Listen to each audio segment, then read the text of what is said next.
Hello friends, welcome to our channel. నేను మీ రేణుకారెడ్డి. నందవరం చౌడేశ్వరి గుడికి నిన్న రాత్రే వచ్చామండి. ఈరోజు ఉదయం రెడీ అయిపోయి అమ్మవారి ఒడిబియ్యం కోసం తయారు చేశారు. మేము 9 మంది పసుపు కుంకుమ చల్లాము గుడ్డ పైన. తర్వాత పళ్ళు, కొబ్బరి గిన్నె, బెల్లము, సెవాకు ఇవన్నీ పెట్టేసి అందరం బియ్యం కూడా పోసాము.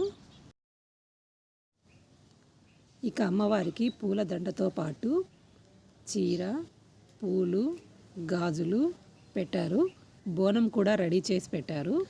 అలాగే అమ్మవారికి సారె కోసం అత్తరాసులు, బాదుషా, మైసూర్పాకు ప్లేట్లో రెడీ చేసి పెట్టారు. ఇక తప్పెట్లతో అమ్మవారి గుడికి బోనంతో వెళ్ళాము.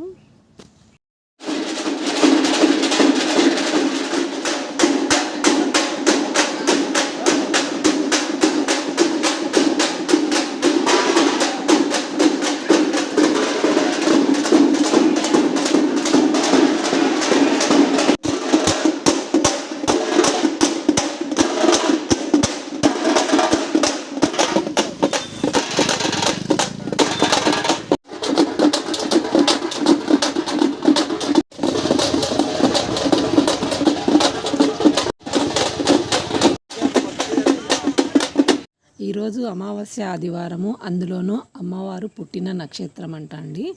అందుకోసం ఇక్కడ చాలా ప్రత్యేక పూజలు జరిగాయి. అలాగే జనాలు కూడా చాలామంది వచ్చారు. ఇక్కడ గుడికి ఎదురుగా భైరవుడు. ఇక గుడిలో వచ్చేసి చాలామంది జనాలు ఉండడం వల్ల నేను వీడియో తీయలేదు. అమ్మవారిని దర్శనం చేసుకుని వచ్చాక ఇక్కడ బోనం పెట్టి టెంకాయలు కొట్టాము. బయటకు వచ్చిన తర్వాత బోనం పెట్టిన పుల్గము, అలాగే సారెకు పెట్టిన అత్తరాసు అందరికీ పంచిపెట్టారు.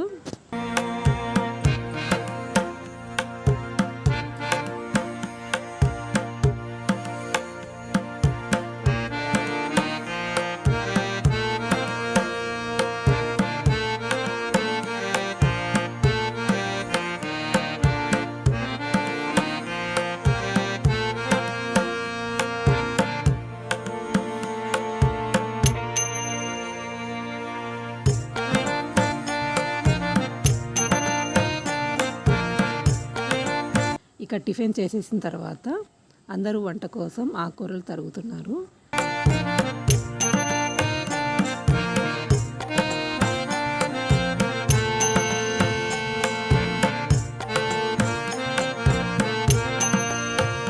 నందవరం నుంచి ఇంకో గుడికి వెళ్ళామండి. నందవరానికి దగ్గరలో ఉన్న శ్రీ సుబ్రహ్మణ్యేశ్వర స్వామి దేవాలయంకి వెళ్ళాము. ఇది వచ్చేసి కొత్తూరులో ఉంటుంది, చాలా దగ్గర నందవరంకి.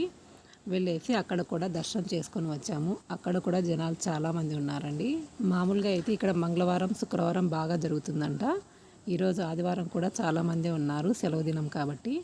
ఇక్కడ చూడండి, మా రిలేటివ్స్ కార్లో ఇక్కడ చెప్పు ఉందన్నమాట. ఇది ఎందుకు పెట్టారు అంటే కోల్హాపూరి అమ్మవారి ఎడమ కాలి చెప్పు అంటండి. అది సుబ్రహ్మణ్య స్వామి గుడికి వెళ్ళొచ్చిన తర్వాత మళ్ళీ నందవరం గుడిలోకి ఇంకో సైడ్ నుంచి వెళ్తున్నాము. ఎందుకు వెళ్తున్నామంటే ఇక్కడ గృహ ఉందండి. గృహలోకి వెళ్ళలేదు మార్నింగ్, అందుకోసమని మళ్ళీ ఆ గుడికి వెళ్ళి వచ్చిన తర్వాత మళ్ళీ చూడడానికి వెళ్తున్నాం.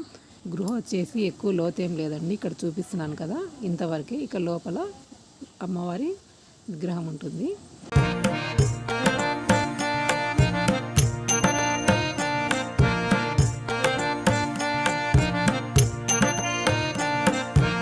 వచ్చిన తర్వాత అందరం భోజనాలు చేసేసి ఇంటికి వచ్చేసాం. Thanks for watching.